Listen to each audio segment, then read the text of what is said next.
The town of Porcupine Creek was a festering sore on the high desert, a place where cruelty passed for entertainment and the weak were crushed beneath the boots of the bored and the bitter. Every morning the sun rose over the jagged peaks and painted the false-fronted buildings in shades of cheap gold. But the light never reached the hearts of the people who lived there. They reserved their loudest laughter for the widow Martha Haverhill, whose husband had been crushed in the Blue Jacket mine 3 years ago, and who now hobbled on a rough-hewn cedar crutch. Martha's crime was not poverty or ugliness, but the simple, infuriating truth that she still drew breath while her stronger man lay beneath a pile of unforgiving rubble in the dark.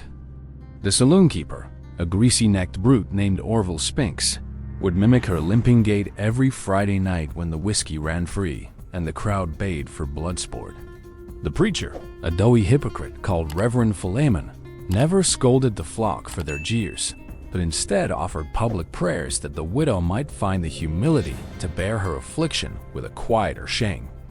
Children threw horse dung at her patched skirt because their parents grinned, and the barber once refused to cut her dead son's hair until she crawled across the floor to beg his forgiveness for a slight she never committed. Martha endured this cathedral of malice in silence, her lips moving only in prayer to a God who seemed to have packed his bags and fled the territory long before the first stake was driven. She believed with a stubborn, splintered faith that deliverance would one day ride over the ridge on a horse of iron, though she never imagined it would wear the face of a man called Gideon. Gideon Cole came into Porcupine Creek on a Thursday when the wind smelled of copper and old bums. His black hat pulled so low that his eyes were two glittering slits of winter sky beneath the brim. He rode a raw-boned Grolomare, whose hooves struck the hard pan like the slow tolling of a distant fatal bell that only the doomed could properly hear.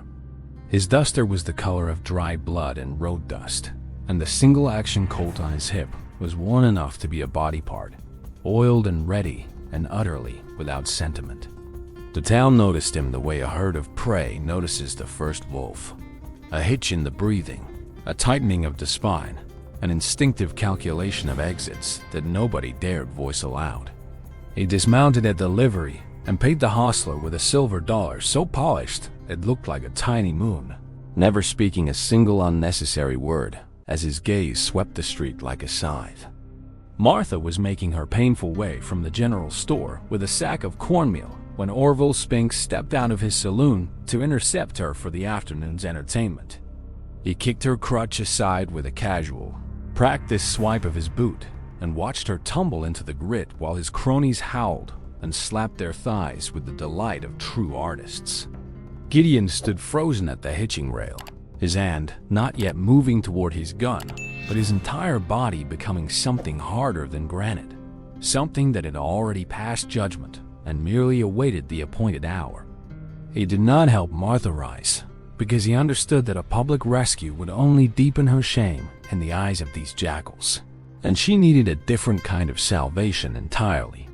Instead, he walked past the jeering circle with the measured tread of a pallbearer and entered the saloon as if it were his own tomb, ordering a whiskey he did not drink and a meal he did not touch. Orville, emboldened by the stranger's apparent cowardice, followed him inside and slapped the bar, bellowing that the new man had no sand and probably liked crippled widows better than decent company. Gideon turned his head with a slowness that made the room drop 10 degrees, and he spoke for the first time, saying that a man who kicks a woman's crutch had better learn to walk on his own knees before sundown. The crowd laughed, but the laugh was hollow and sick, because everyone present heard the unspoken addendum that eternity was suddenly standing very close and smelling of saddle leather and finality. That night, while the moon hid behind a scab of clouds, Gideon visited the barber named Haskell in his shop, and when he left, Haskell's prized straight razor was embedded in the ceiling and the barber's hands trembled so badly he could no longer hold a comb. He found the schoolteacher who encouraged the dung-throwing children and left a note pinned to her door with a bowie knife, a note that simply listed the names of every child who had soiled the widow's dress and the exact dates. Then, Gideon walked to the church where Reverend Philemon snored in the vestry, and he lit every candle on the altar so that the hypocrite woke to a blaze of light and the whispered truth that God had been watching the widow's tears all along. By dawn, the town was a hive of uneasy murmurs, and Martha, who had prayed through the night on her cold floor, felt a strange warmth spread across her chest, as if a forgotten promise was finally being honored. The next day, Orville Spinks found his saloon door barred from the inside, and when he smashed his way through, he discovered that every bottle of whiskey had been poured into the street and replaced with a jug of water from the widow's own well. Enraged, he gathered a mob of 6 hard cases and announced they would string up the meddling stranger before noon. But Gideon was already sitting on the boardwalk outside the saloon, cleaning his revolver with a rag dipped in whale oil. He looked up at the mob with the patient, terrifying calm of a man who had counted the bullets in every belt and the heartbeats in every chest. And he invited them to make their play in a voice that invited no second chances. The 6 men faltered because they saw in Gideon's eyes not hatred, but a deep, righteous sorrow that was far more dangerous. The sorrow of a man who had buried his own crippled mother after a town, just like this one, laughed her into an early grave. He told them that Martha Haverhill was under his protection, not because he loved her, but because he had once been a boy who watched his mother crawl through mud while decent folks turned their backs and grinned. One of the hard cases, a miner called Roach, drew his pistol, and Gideon shot him through the wrist so fast that the gun had already clattered to the dust before anyone registered the roar of the Colt.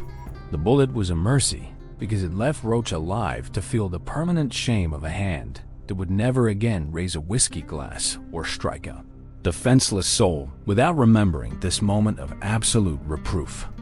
Orville, trembling, reached for the shotgun behind the bar, but Gideon was already beside him, having crossed the room like a lick of heat lightning, and he removed the scattergun's firing pin with a single surgical twist of his knife.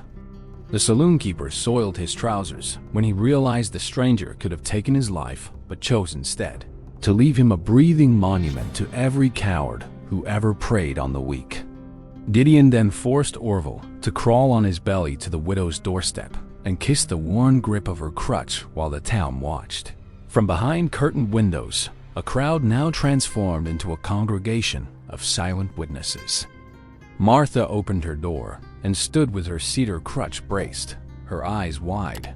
And for the first time in years, she saw not contempt in the faces around her, but a dawning reluctant respect that tasted like cold water in a dry land.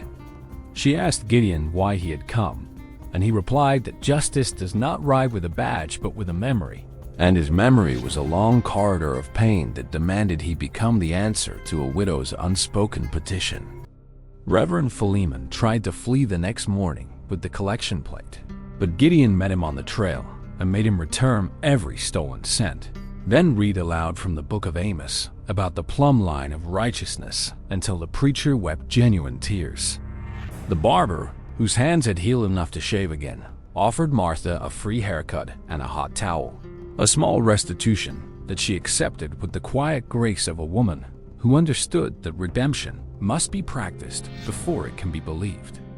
The children who had thrown dung now brought wildflowers to her porch, guided by parents who suddenly remembered that their own souls were hanging by threads no thicker than a horsehair over a very deep abyss. Porcupine Creek began to change, not overnight, but in the slow, difficult way a wounded brides and begins to knit, because fear of the stranger's terrible justice had cracked open a space where conscience could finally breathe. Gideon did not leave immediately. He stayed for 3 weeks, repairing Martha's leaking roof and building a ramp so she could enter the church without struggling up the steps that had been a daily torment. He never slept under her roof, maintaining a chaste and respectful distance that honored her dignity more completely than any rushed courtship ever could. And he taught her how to load and fire a small derringer for the future. The town saloon, now called the Repentant Glass, instituted a rule that any patron who mocked another's infirmity would be banned for life. And the new bartender was a sober former miner who had lost his own leg in the same cave-in that killed Martha's husband.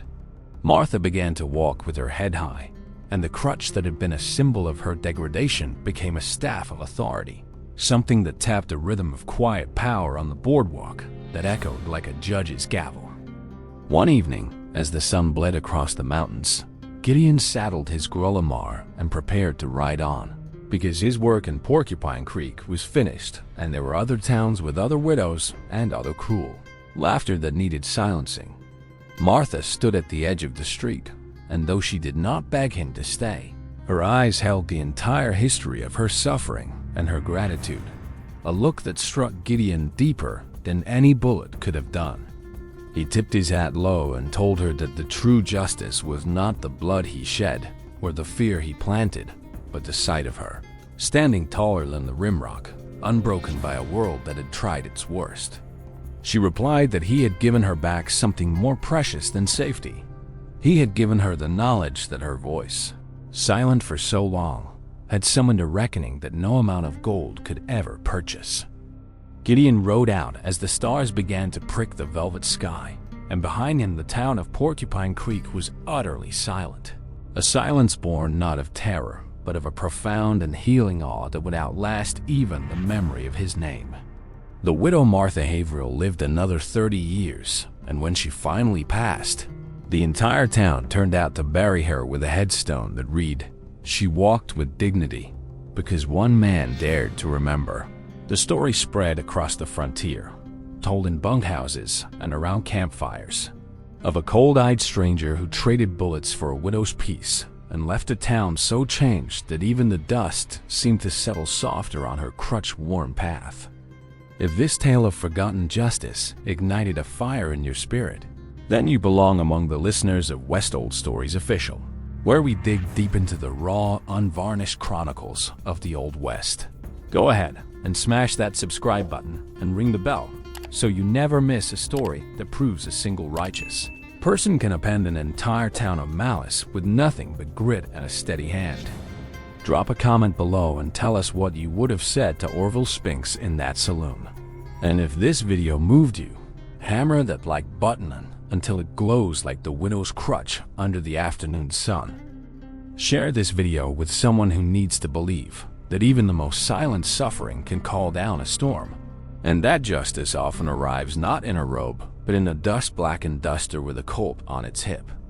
Because out here on the frontier, we remember that a town that mocks the broken is only one stranger away from a reckoning that will rewrite its soul, forever in the indelible ink of thunder and grace and cold, uncompromising love.